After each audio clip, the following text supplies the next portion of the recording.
Jordan রয়েছেন, জর্ডানের first header, এখনো বিপদ কাটেনি। সিয়ং বলে কন্ট্রোল সিঙ্গাপুরের কাছেই, শুটিং স্পেস খুঁজছেন এবং ফান্ডে সাইড নেটেড।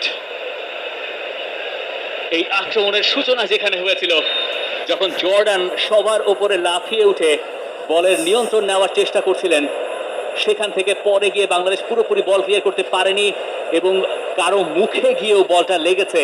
তবে মুখে আঘাত পেয়েছেন জর্ডান নিজেও, কেটেও গেছে বোধহয় খানিকটা।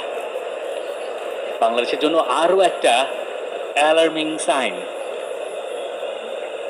যদিও ইন্টারন্যাশনাল ম্যাচে এসব ঘটতেই থাকবে, প্রতিপক্ষ আপনাকে কেবলমাত্র সম্মান জানাতে এখানে আসেনি, প্রতিপক্ষ এই ম্যাচ জিততেই চাইবে। বাংলাদেশকেও সেই প্রেশারগুলো হ্যান্ডেল করতে জানতে হবে। যেভাবে বিপদটা আছড়ে পড়ছিল বাংলাদেশ শিবিরে, সিয়ং তিনি পেলেন, তিনি পরে দিয়ে দিয়েছিলেন ফান্দিকে, শট করেছিলেন, সেই শটটা ব্লক হলো, মুখে লেগেছিল তাই কাজের। এরপর সাত তিনি খানিকটা লাকি, তিনি যেতে যেতে কিন্তু শটটাও হয়ে গিয়েছিল। ম্যাচে যেহেতু খানিকটা বিরতি পাওয়া গেছে, পিচ সাইডে আছেন আমাদের সঙ্গে কমেন্ট্রিতে শরীফুল হক। আমরা একটু তার কাছ থেকে এই মুহূর্তে শুনতে চাইবো তিনি ওখান থেকে কি দেখতে পেলেন এবং মাঠের আসলে কি পরিস্থিতি।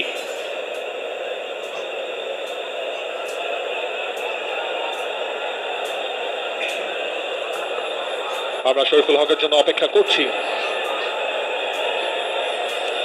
পিচ সাইড থেকে দেখতে পাচ্ছেন বেশ কিছু ইন্টারেস্টিং ট্যাকটিক্যাল ব্যাটল এইখানে দেখা যাচ্ছে। হাভিয়ার কাবরেরা এবং বাংলাদেশের অ্যাসিস্ট্যান্ট কোচ দাভিদে বেশ অনেকক্ষণ ধরে ইনস্ট্রাকশন দিচ্ছেন। হামজা চৌধুরী এবং শাকিল আহাদ তপুর ইনক্লুশন বাংলাদেশের ম্যাচে আজকের প্রথম 15 মিনিটে খুবই ইম্পর্টেন্ট ছিল।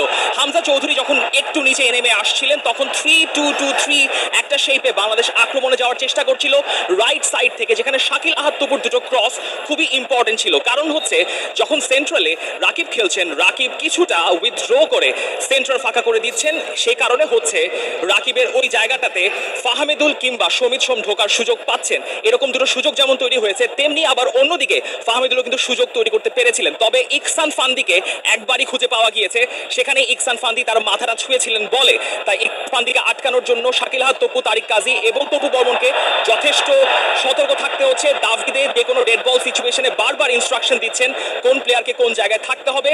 মোটামুটি এই হচ্ছে এই 20 মিনিট 23 মিনিটের বর্তমান সিচুয়েশন।